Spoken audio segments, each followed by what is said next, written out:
enter the slides, and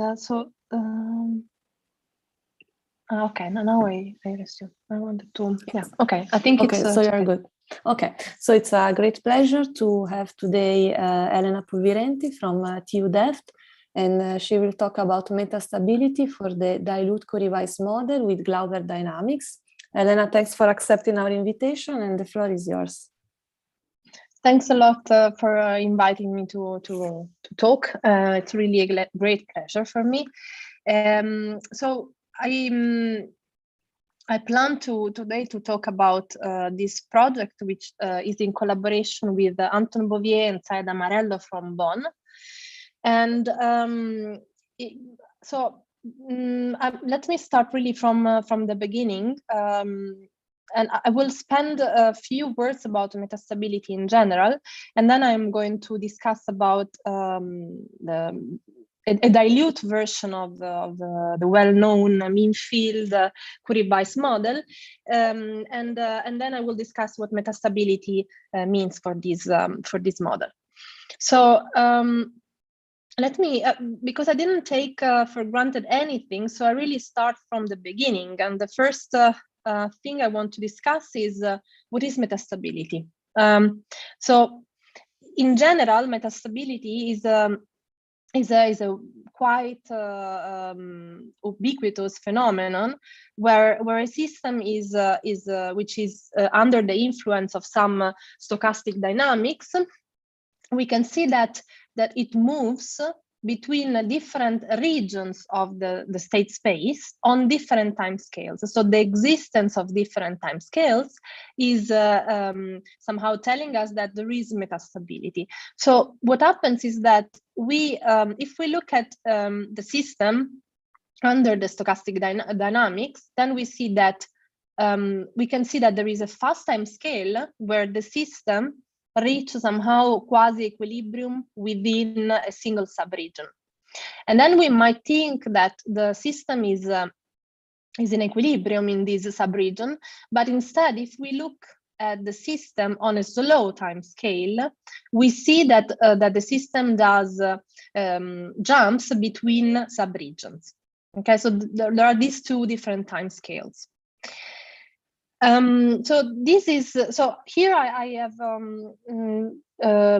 so here I'm writing two monographs about metastability, which are the first one is very well known by Olivieri and Bares from 2005 and uses a large deviation and the so-called pathwise approach to metastability. And the second monograph is a bit more recent by Bovier and then Hollander, and instead it uses another approach to metastability, which is the potential theoretic approach. And we will use this kind of approach to solve our problem. So this is what metastability, a way to describe metastability in general. But now let's specialize a little bit. And let's see what metastability in statistical physics mean. So one could say that metastability is the dynamical manifestation of a phase transition. So now, suppose that you know that matter exists in three states: solid, liquid, and gas, and this is here is described by this diagram where P is the pressure and T is the temperature. And with these lines here are the so-called coexistence lines, and they are here to tell us that when we change the parameters of the systems in such a way that we cross these coexistence lines, the system has a phase transition. But what we can see instead, if we make an experiment, for instance, is that the system, suppose that you start here in the gas phase and you decrease the temperature. So you are expecting the system to change from the gas to the liquid phase. But what instead we see is that the system will persist for a very long time in a gas phase, which is called metastable, before going to the new stable, really stable state, which is the liquid one, and this will happen under random fluctuations. So metastability somehow is related to this delay in time in the phase transition.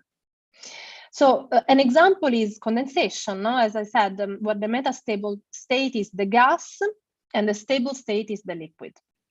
Now, it is very difficult to study really models for fluids in statistical mechanics. So what we want to do today is instead we look at another kind of model, which is not a model for a fluid, and instead is a model for a ferromagnet. So now the model is very easy because it's the usual spin model, but there is a source of randomness to it. So we are studying the randomly dilute Curie-Weiss model, which is in general, as I said before, is a model for a ferromagnet, but with disorder. And I am going to discuss what this disorder means, and we are going to study a kind of disorder which is on the bond of the spin model. So it's a bond disorder. So the setting is the usual. So we have a Ising model with n spins. And each spin is each spin sigma I is a variable which can take only two values, -1 and +1. And the configuration is a set of spins where you only have n labels, 1, 2, up to n. So the configuration space is simply this one, -1 +1 to the n. And so we fix an external positive magnetic field H, and then the Hamiltonian or the energy associated with the configuration sigma is given by the following formula. So this is the Hamiltonian of the randomly dilute Curie-Weiss model. So we have a linear term where each spin sigma I feel the presence of this external constant magnetic field H. And then there is a two-body interaction where sigma I interacts with sigma J. And this interaction is somehow moduled by this coupling J, which is a random variable.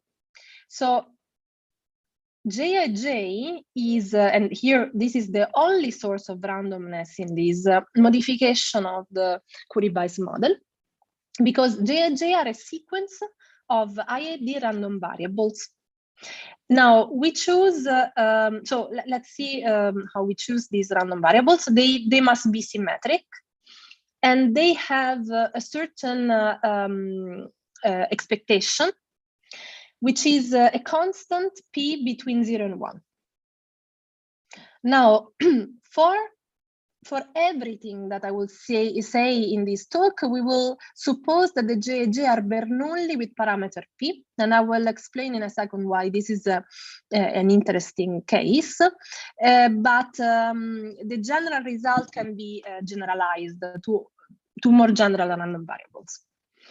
Now, notice that I have put, so let me go back to the Hamiltonian. So this is the random coupling. And here I have to divide by n, because if you count the number of couples here, this is of order n squared, and the Hamiltonian must be simply an extensive quantity, so it should go like n. That's why one has to normalize with n, because we want that the Hamiltonian is of order n and not n squared. The reason why I divide with p by p here is just purely aesthetic.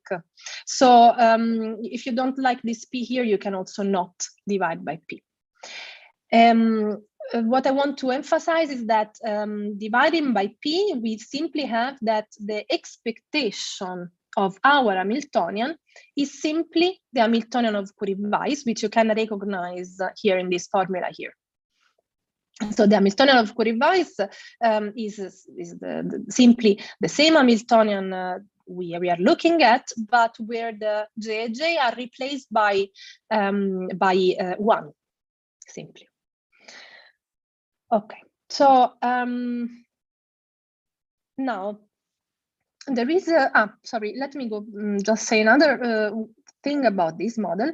So you see that we chose to put the random disorder in the coupling. Another possibility is to keep the coupling deterministic, but put the random part in the magnetic field. And this has been studied. It's called random field.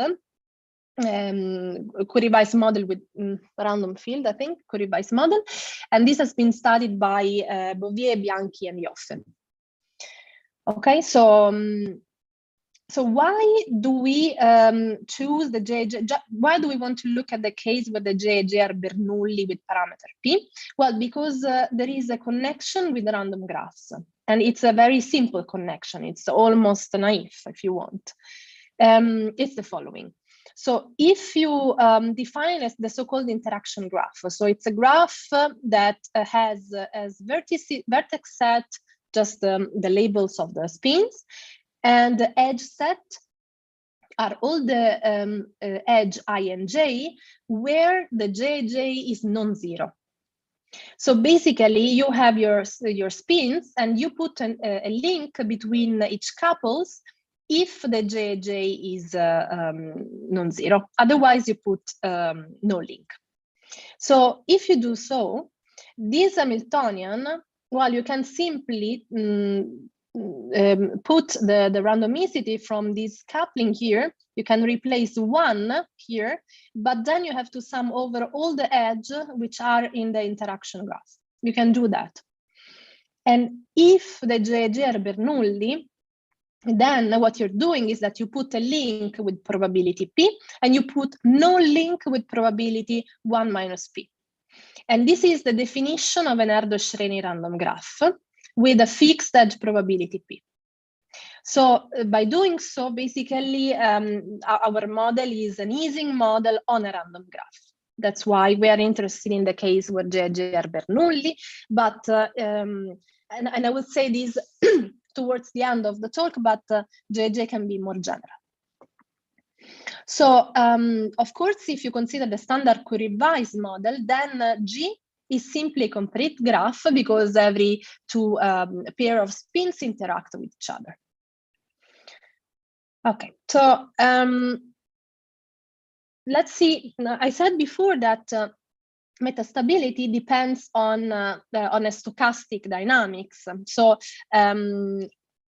we have to define what dynamics we are considering, and it's going to be the usual spin flip or Glauber dynamics. First, we consider that actually at equilibrium, the system is described by a Gibbs measure.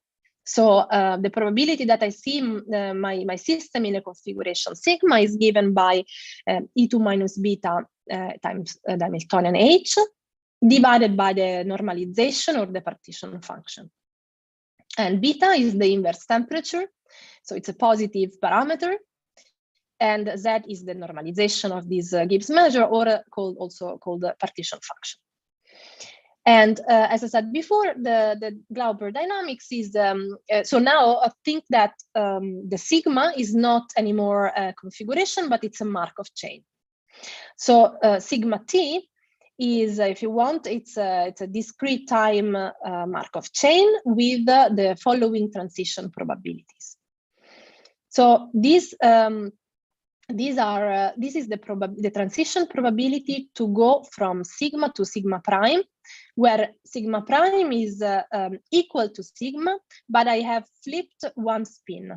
For instance, you start from sigma and you go to sigma prime, where the orange spin has been flipped. And you do this with this probability. So the probability that you flip a spin is 1 over n, because it's uniform. You choose at uniformly at random one of these spins, and then it's exponential of the positive part of the difference of the Hamiltonians times minus beta. The difference of the Hamiltonian is the Hamiltonian in the final configuration minus the Hamiltonian in the initial configuration. The reason why one consider this kind of dynamics is that this dynamics is favoring the case when you go to a lower energy, as in general one would like. So in that case, you go to a lower energy with 1/n, or otherwise you pay the price to E2 minus beta times the difference of the Hamiltonian if you want to go to a higher energy. And if you consider this Glauber dynamics, then mu is the unique invariant measure and the reversible measure. So one starts this dynamics with this kind of spin flip dynamics. And we would like, and the main question is what can we say for metastability for the dilute model? Now, before giving you the results, let me give you an overlook of what has been done for these kind of models. So probably the first ones who studied this dilute version of the Curie-Weiss model were Bovier and Gerard in '93. And they proved, so everything that they studied was at equilibrium. So they proved that the free energy of the dilute model converged to that of the Curie-Weiss when P decreased with the system size in a certain way. Then there is a series of papers by De Santis and Guerra where they give an expression for the free energy in different regimes, so high temperature and low conductivity, and then at zero temperature. And then there is a series of papers by Kabluko, Löw, and Schubert. Here I only refer to one, but actually there is a series of papers where they prove many things. Among these, quenched central limit theorem for the magnetization in the regime of high temperature. Here, without at all being complete, I try to cite a group of people who studied extensively the Ising model on different kinds of random graphs. So there are many results. The Motanari, Domers, Jardinov, Van der Hofstad, and so on. And this is for what concerns equilibrium. But what about metastability for Ising models on random graphs?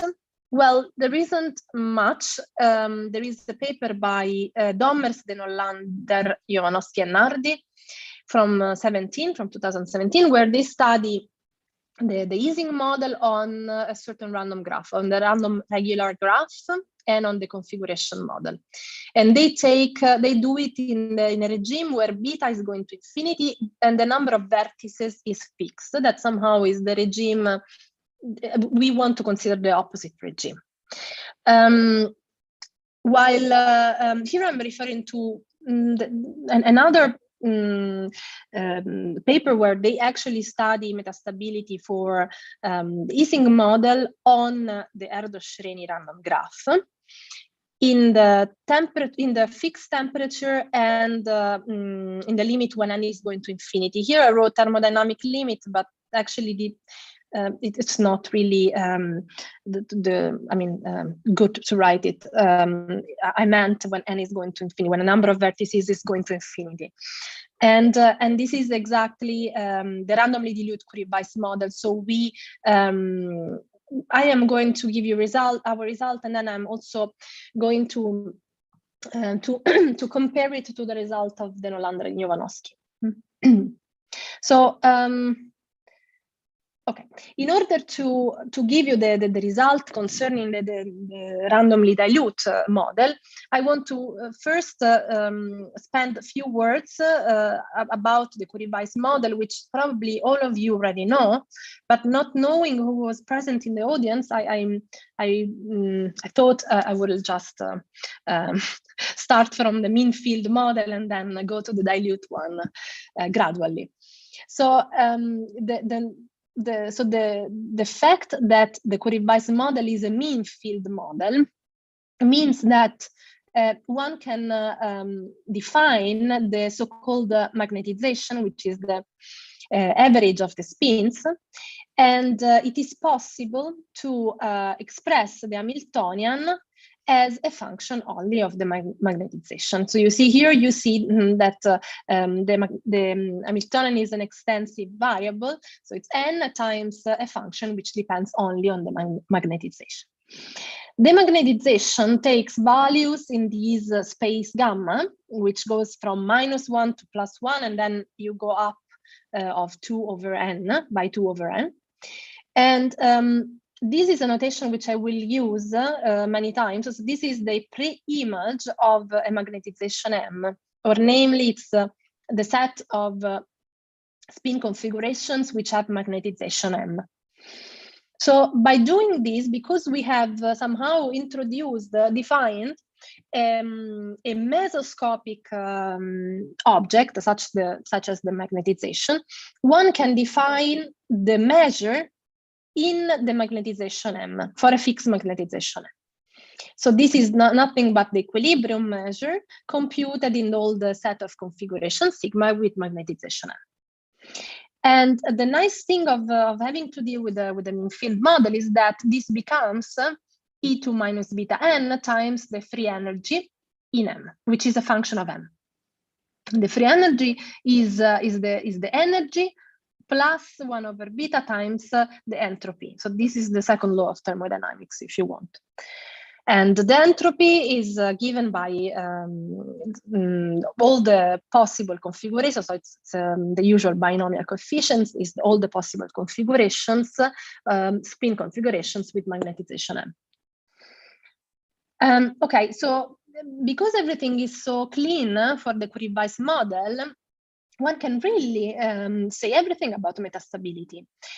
We can take the finite volume or the finite number of particles, free energy F, and take the limit when n is going to infinity, and study this function here, which is has a double well. So this is the function Fm, and we can compute the critical points by solving this equation. And we find that we have 3 critical points, M minus, M plus, and the M star, which is the saddle point, if you want, and or a local maximum.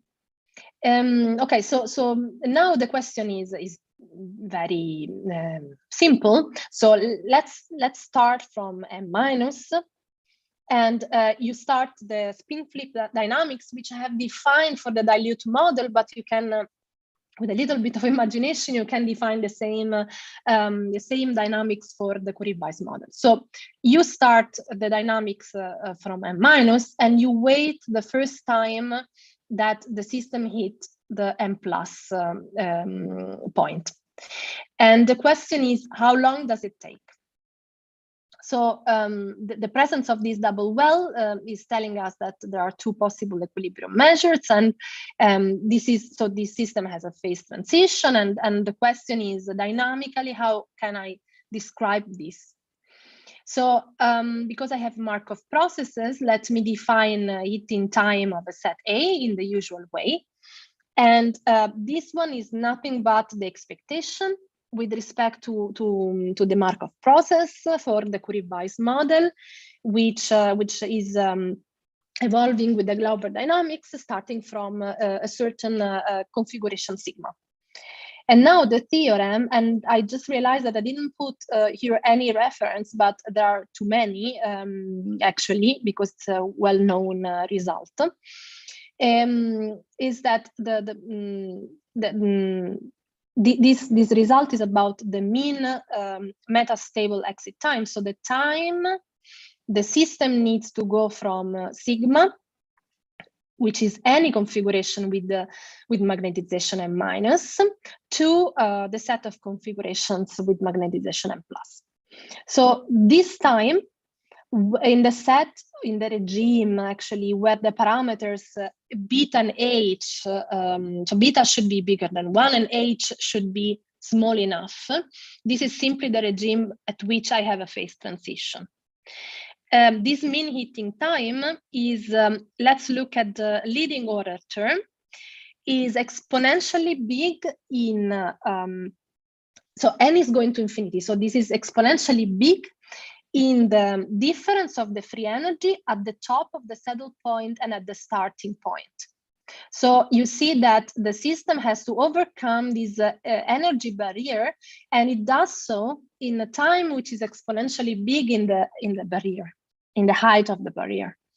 This is called Arrhenius law, and this was observed. It's quite a universal behavior for systems which have metastability, which exhibit metastability, and this has been already observed by Arrhenius in chemical reactions. So the other terms are less important. You can perhaps see that at the denominator we have the second derivative of f, which is also playing a role, that is also telling me that this time also depends on how flat I'm here and how flat I'm there, basically. And you see that the final point doesn't play any role at this order of expansion. Okay. Now we would like to mimic a similar thing for the dilute model. The problem of the dilute model is that you have an Ising model on a random graph. The way so let me state our result finally. How much time do I have? I don't remember. You said 50? Yes. Yeah, exactly. Okay, good. So, in order to state the main theorem, I have to introduce the so-called last exit bias distribution. So, this is a distribution that appears often when people want to use the potential theoretic approach to metastability. So instead of starting from any configuration sigma, I start from a configuration sigma drawn with this distribution no, which is, say that it's the equilibrium measure in sigma, where sigma is in A, and times the probability that once I've exited from A, I go first to B, then I go back to A. And this is the normalization. Now, so let me use the following notation, because A and B in my case are M minus and M plus, or actually are the microscopic configurations with magnetization M minus and M plus. I'm using this simplified notation. This is what I want to say. And now, when I use this notation Pj, I mean the law of the random couplings, or if you want, the law of the Erdos-Renyi random graph. So now I have two sources of randomness here. I have the randomness in the dynamics, and I have the randomness in the couplings or in the graph, if you want. So let's read the theorem. So we are in the regime where actually we have a phase transition. So H should be small enough and beta bigger than 1. Then for any S positive, there are some constants such that, so this is the thing so the numerator is the thing I'm interested in. Is the mean time that starting from a configuration sigma drawn with respect to this last exit bias distribution, I hit the plus set, then plus set. So this is the thing I'm interested in. And in this theorem, I'm just comparing it with that of Curie-Weiss, because that's something that we know. And this quotient is a family of random variables which are tight. So, namely, the denominator is deterministic with respect to these random variables. But this one is random. Even though it's an expectation, I've taken the expectation with respect to the dynamics, but it's still random with respect to the random graph or the couplings. So this quotient are a tight family of random variables, or if you take S, this ratio is between E to S and E to minus S, with the probability that is bigger or equal than 1 minus something that goes like E to minus S squared for any S. So, okay, I reformulated the result because it's a bit complicated to read. So I'm interested in the mean hitting time of the M+ set. And what I say is that this is very close to that of Curie-Weiss in the following sense, that this mean time is equal to that one of the Curie-Weiss times a random variable, simply. And this random variable is described by these, we describe the tails of the distribution. And this is the content of this paper. Okay, so, and in the remaining time, I would like to prove this theorem, actually. I'm quite confident I can tell you enough to convince you. First, I promised that I would actually compare this result to that one of Frank. So here is just a small, just want to spend a few words about the constants, actually. Maybe the most, so here there are many constants appearing here and there. The constants K1 and K2 are really numbers, so I will comment about this. These constants C1 and C2 are actually depending on the parameters of the system and on this alpha here. That is basically the variance of the couplings.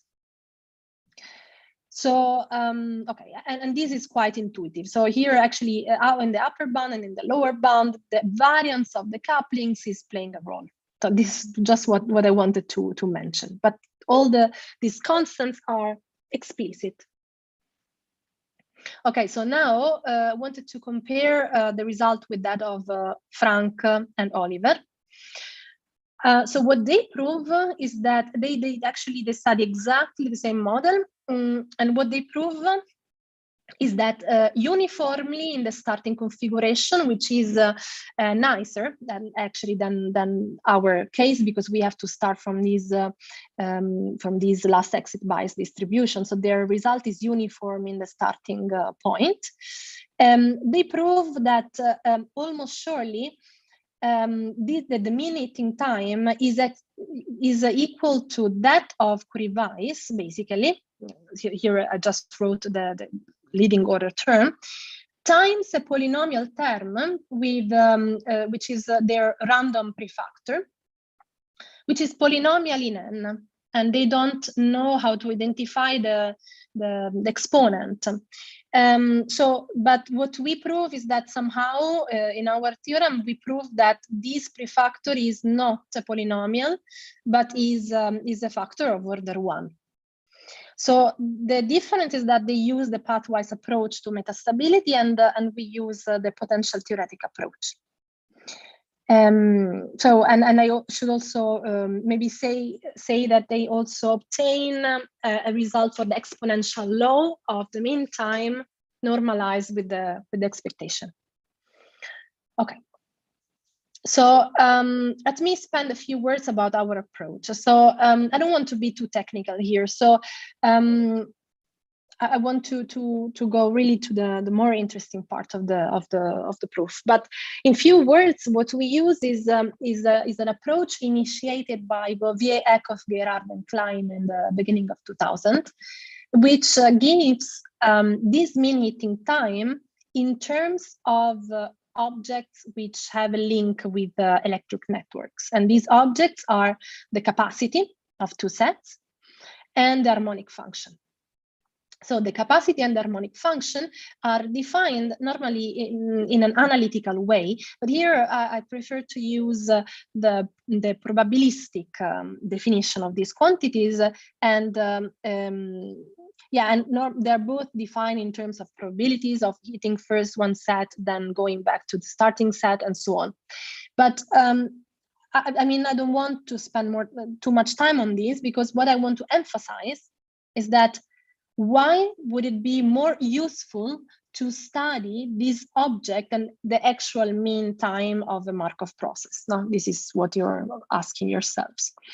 And the reason is that for the capacity, there are variational principles, such as the Dirichlet principle and the Thomson principle, which allow us to get sharp upper and lower bounds. In this way, we manage to obtain a sharp bounds on this prefactor, basically. So this is the key. And now the idea is that because we always refer to what we know, which is the mean field case, we want to estimate both the capacity and the harmonic function in terms of those of the Curie-Weiss model. Now, the Curie-Weiss model is easy because it's not only a mean field model, because it is a mean field model, is also lumpable. This means that if you look at from the point of view of magnetizations, you can project the Markov process onto the space, on the space of the magnetization, and the dynamics is a random walk. So it's very easy to study. Now, when we dilute the model, we don't have anymore this lumpability property. Because if you project simply because you have this random graph underneath, then you lose the Markov property. No? So we cannot use this lumpability property. We have to use the vicinity with the Curie-Weiss model. The vicinity to the Curie-Weiss model is a strong fact because it's already so at equilibrium.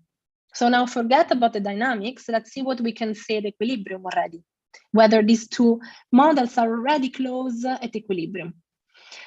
So our dream is to have a mesoscopic description in terms of the magnetization.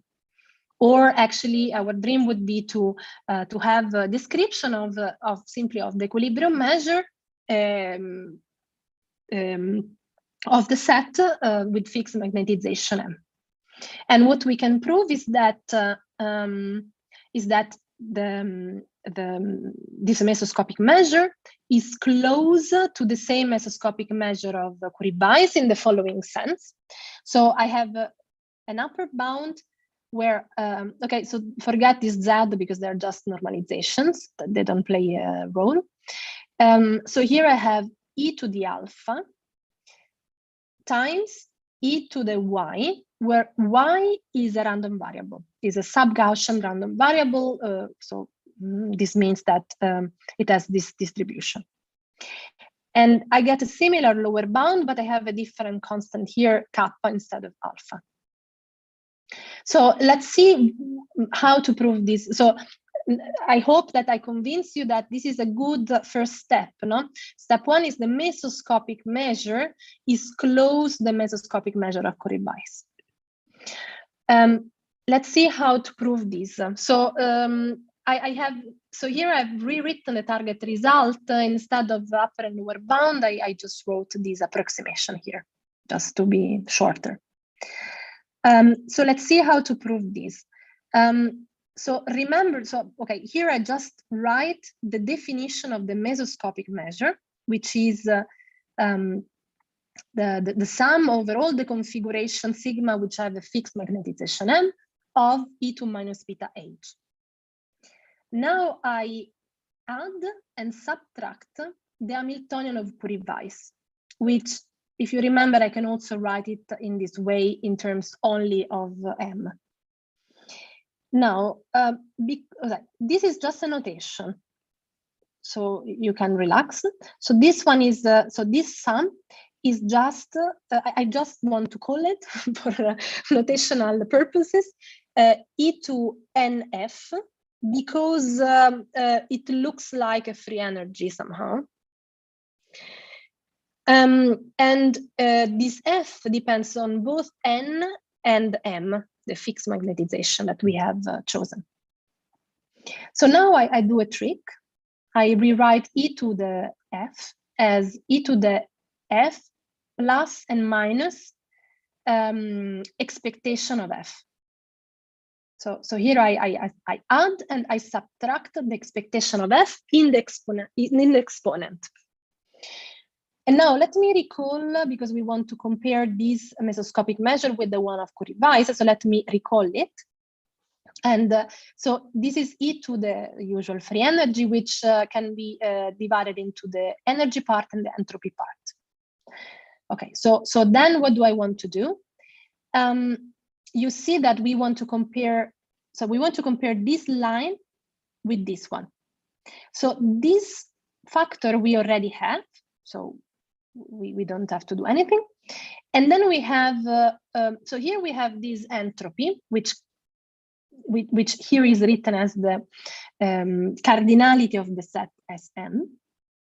And what I claim is that the green part is, so the expectation of the, sorry, the exponential of the expectation of f is going to give me this entropic term, while the yellow term, which is the stochastic one, is going to give me the exponential of this sub-Gaussian random graph, the random variable. Okay, so namely, if I just do nothing basically, and I rewrite this mesoscopic measure, I get this first part, which was already present in the one of Curie-Weiss. Then this deterministic green term and the stochastic yellow term. So let me show that the green term is going to give me the entropy, and the yellow term is going to give me this. And then we are done. So let me start from the stochastic part. The stochastic part, the stochastic term, is taken care of with following Talleyrand's concentration inequality. So we use a result from Talleyrand about concentration of measure, and we get this result. So that actually this difference is a sub-Gaussian random variable, simply. So Talleyrand, very famous theorem, uses that the function, which in our case is called f, is one Lipschitz convex, and depends on a series of on a sequence of random variables which are uniformly bounded. And in our case, it is true because they are Bernoulli. And then this is the result of Talleyrand. So actually, we apply the theorem to these three energies as a function of our couplings, and we get the desired result. Okay, so let me go to the annealed result, or actually to the deterministic part of our proposition. We would like to prove that the exponential of the expectation of f is close to the entropy. And then we have this E2 alpha and E2 kappa, where I said before that in alpha there is this variance of the J playing a role. And maybe now it's clear why. So let me now, without this expectation, write what the exponential of NF is. So here I just rewrite everything. In the exponential, I have the difference of the two Hamiltonians, which can be rewritten as somehow this sum of random variables which have now expectation 0. So let me consider now this Taylor expansion of something which multiplies J minus P, exponential of this. And here I just do a Taylor expansion. So here you can see that because the expectation of this is 0, because I'm comparing the two Hamiltonians, then I don't have the linear part. And somehow the second order term is the term that is going to give me the alpha. So the upper bound I simply obtain very easily via computing this expectation and then using the Jensen inequality. What is really hard instead is the lower bound. So for the lower bound, we want to use somehow the Paley-Zygmund inequality, which we would like to have something like this, because this has the flavor of a concentration inequality again. And one can express this probability in terms of the ratio of the first moment to the square and the second moment. So in order to do this, we get a bound of the second moment in terms of the first moment. And then we use again, because this is again in the flavor of the concentration inequality, we again use Talleyrand concentration inequality. So we are actually following a little bit Talleyrand's idea when he's dealing with spin glasses. So in particular, the Sherrington-Kirkpatrick model. So using these kind of ingredients, we get the result for the so the annealed result somehow, the deterministic part of the proposition. And as a consequence, we get that, let me go back to the result, sorry for going back and forth. So we prove this one, okay, that the mesoscopic measure is close to the mesoscopic measure of Curie-Weiss times exponential of sub-Gaussian random variable. Okay. Now, the second step is, let me take the golden formula, which links the expectation with the expected time to the capacity. And let me see what I can say about the capacity of the two sets. So you don't really need to read in details this theorem. This theorem is just saying that the capacity of our model is close to the capacity of Curie-Weiss in the usual sense, so that you have upper and lower bounds, so that it's a tight family of random variables, if you want, in the same spirit. Okay, so this is the second step, so the capacity estimates. The capacity estimates we will use, for the capacity estimates, we will use these two dual variational principles that I was telling you at the beginning. So in particular, Chiara, please stop me when I have to stop. I can stop at any moment because it's gradual, this okay. talk. So please, really, you can still have 3-4 minutes. Perfect. I will. This will be enough. Yeah. Yes, because I'm almost done actually. So there are these, for the upper and the lower bound, there are these two dual variational principles for the capacity. So the Dirichlet principle is telling me that the capacity is the infimum of a Dirichlet form. So everything that is written here is the Dirichlet form associated with the dynamics. And the infimum is over all the functions which are 1 in the starting set and 0 in the target set. So we know what the capacity of Curie-Weiss of the Curie-Weiss model is. It's this one.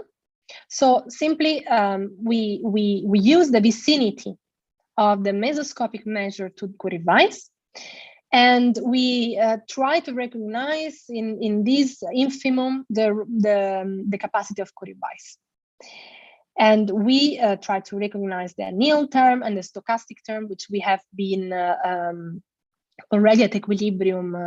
We found already in the previous proposition. Okay, so in this way we get an upper bound. For the lower bound on the capacity, instead, we have to use the other variational principle, which is called the Thomson principle. So this principle is giving us the capacity in terms of the supremum of something, which is reminding us a little bit of the Dirichlet form, but is actually a quadratic form which depends on not on functions but on flows. So in order to solve these variational or to actually even state these variational principles, let me tell you that the